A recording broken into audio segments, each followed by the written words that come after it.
to another episode of WoW Can Cook. My name is Tracy and I'm here with my friend Dr. Gloria. And today we are going to cook her recipe called Holiday Cranberry Relish. Hi, Dr. My Gloria. recipe with your twist.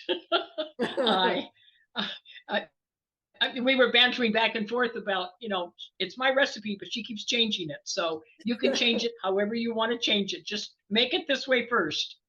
Okay, so with calling it a relish, for instance, Canadians, Europeans call it a chutney. The difference is when you make a relish or a chutney, it's got chunks like if you got a apple, not an apple, a pickle.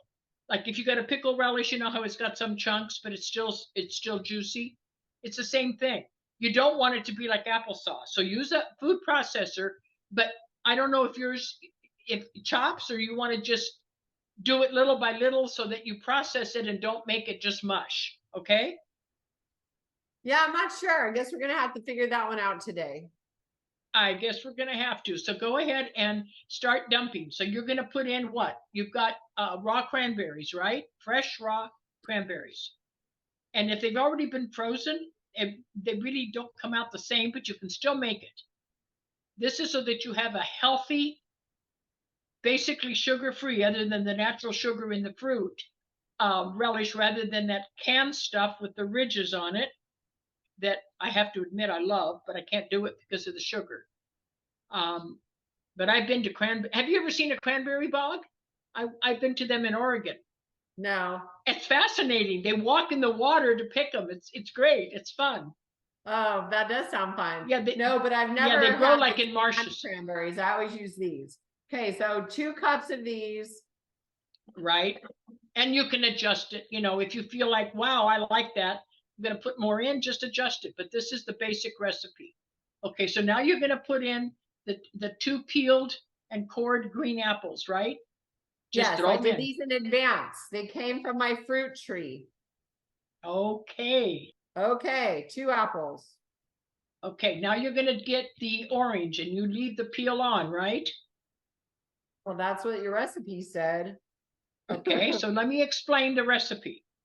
When you have an orange that is seedless, and I know Tracy doesn't buy seedless oranges, I do for something like this, because it's not every week I'm eating it. They are different. The peeling is not as tart as the ones that are natural like she's using. So that's up to you. If you want a little more tart flavor, go ahead and leave the peeling on. If you don't, then leave it on and just put it in. Is that tart? These are really thin, and no, they're not tart. Okay. So if they're real thin, that's perfect. Just leave it on, because there's more nutrition actually in the peeling of a lemon, a lime, or an orange than there is in the fruit. So if you can leave it on and make it taste good, leave it on. Okay, so now what are you going to put in? I don't know. Do I just put everything else in?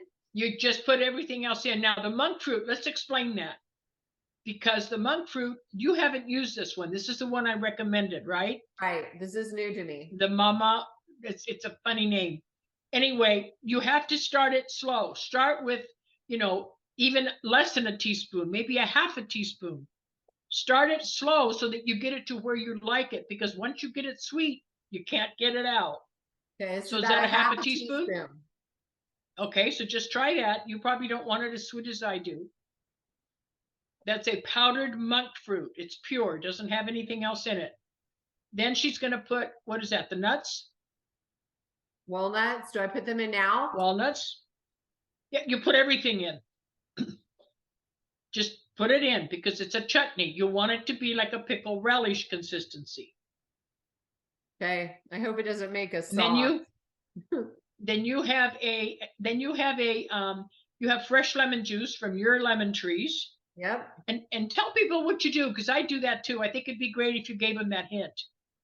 Okay, so actually, first of all, these walnuts, we have 7 walnut trees, so I have lots and lots of walnuts all the time. And I freeze them, save them, roast them myself. And then my lemons, when I have a lot of lemons, I just make a bunch of lemon juice and I pour them in ice cube trays. And then when they're ready, I just put them in a freezer bag. And that way I always have fresh lemon juice.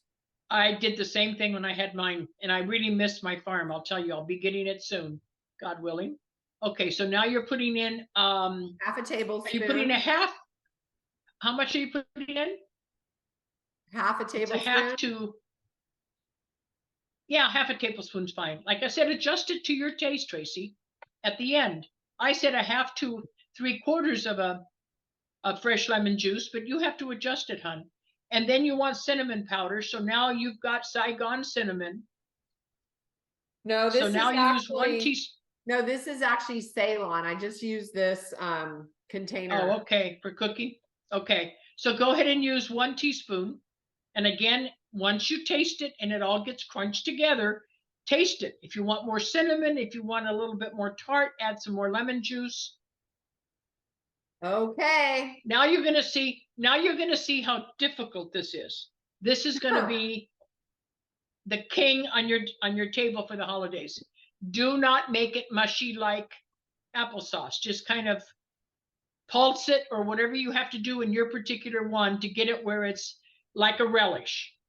Okay, I'm praying this baby works. Do you have a low speed? Yeah. Try the low speed. Just don't leave it on too long. I think that's working better. In mine, I don't have to do that, but in the one I had before, I had to. Is it making it more like a relish? Well, some of the pieces are sticking up at the top. Like they're like this big, and at the bottom I see it's getting a little mushy. Well, maybe it's just minced. Minced is fine. Okay, but you've got to get it all done. Okay, keep going. It's not moving, so put it on low or get a spatula and stir it up so that you get the whole thing, so that the bottom goes to the top and you don't end up with mush like apple. You don't want applesauce consistency. Okay, I'm pushing these bigger pieces down to the very bottom. So that means that in your particular food processor, Tracy, you should cut up any big pieces in smaller pieces. Okay. The food processor I had before, I didn't have to do that. The one I have now, I have to cut it in smaller pieces or it doesn't do anything. So that's a lesson for you. Okay, go slow. Put it on low. Well, this apple doesn't want to go, man. Look at I know. You've got to cut it in smaller pieces. Plus, it's also got the peel on it. What kind of food processor doesn't do this? No, there's no peel on the apple. Okay. I would have to give you the names because they've changed since I bought mine, and it's not here, as you know, it's in another country. But the one I have now does it, and the one I have now is a Black & Decker, and it does it fine. I just bought it kind of temporarily until I get my new kitchen. So I'll tell you which one. Go ahead. Your food processor doesn't like our chutney. Okay, I think it's good enough for now. Think so? Okay, see if it's like a relish. It's going to have chunks, but you don't want it, watery, liquidy. Okay. How is it? You see it? That's about how it should be. That's just about how it should be. And how's the amount of monk fruit that you used? Is that all you need? It's perfect. So that was that a half a teaspoon? Yeah. Okay, see, monk fruit is so sweet that's why I say start real slow, add a little bit as you get to, mixing it more until you get to how you like it. Is it different? Isn't it different? I like it way better than the other stuff I made. Yeah, but see that the thing is, and you can blend it a little more. And sometimes what I do is make the first batch that way, okay? Then make the second batch like applesauce, really blend it on high speed. Then mix it all together. So you've got a little bit of gelatinous. Do you see what I'm saying? Yeah. You've got a little bit of a gelatinous layer in there that you can mix in, and now it's really, really good. It's also really good if you put a little bit of liqueur in it. You can tell I've done French cooking, can't you? Do you have any Grand Marnier? Do you know what Grand Marnier is? Yeah, I have Grand Marnier. It's an orange liqueur. Do you have some? Yeah. If you put a few drops of Grand Marnier in there, it'll change the whole thing. It's amazing. I always do it because, you know, just putting a few drops in one big batch, I put a half a teaspoon, which is nothing, divided up in a whole batch. And that changes the whole flavor. Okay, because you've got oranges already, so you're accentuating it, and that little bit of liquor gives it that I don't know, that gourmet flavor. So remember, when you make it, blend some up really, really blended, okay, like an applesauce, and then mix it with the one that's chunky, and you've got a perfect cranberry relish or cranberry chutney.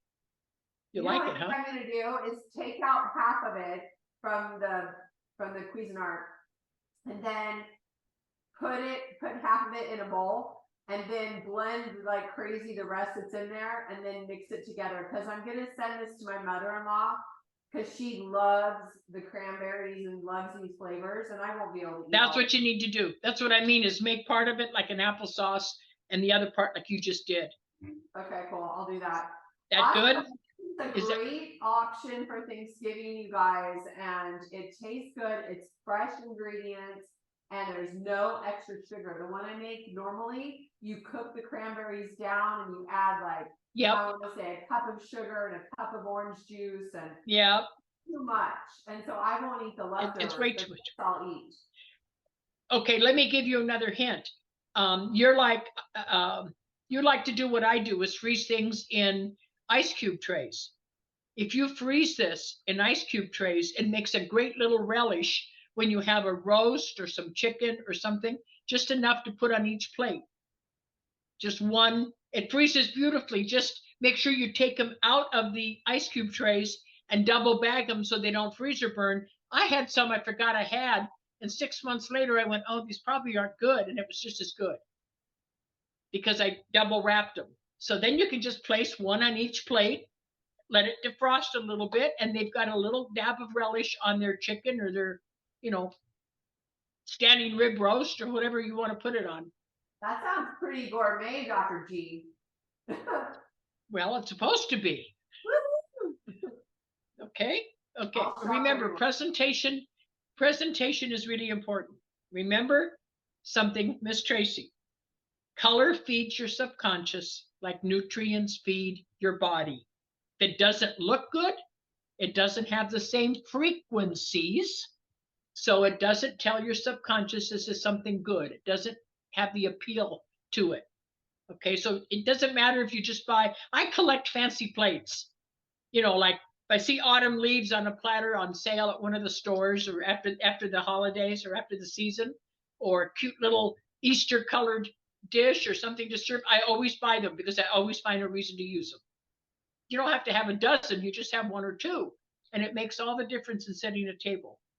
People seem to enjoy it more because color is feeding them subconsciously without them realizing it. You're not going to find a McDonald's in pastel colors because the bright colors really, really stimulate the appetite. Okay, think about it. You ever seen a fast food restaurant in pastel colors? No, I haven't. But anyway, that was one of the fun things that we did in the color psychology class. He said, how many McDonald's have you ever seen in pastel colors? And I was in Europe, so, you know, McDonald's was everywhere, the airports and everywhere. And we all went, never. And he says, well, why do you think so? Because he was the one that consulted with all the big companies, Dr. Max, to tell them what to do so that people would be enticed to buy the product, or, you know, what colors they should put on their labels. And that's why I'm so interested in presentation. It's not just the food, it's how you're presenting it. Okay. Hey, that was a great job. I'm glad you liked it. No taste. And put more nuts, put more whatever you want in it. Whatever you feel, you got more walnuts, put more walnuts in it. Okay. Well, it's delicious as is. So thank you so much, Dr. G. Thank you. You're welcome. For watching. I hope you try this recipe, and I know that your family's going to love it for Thanksgiving. So thank you. That's a wrap.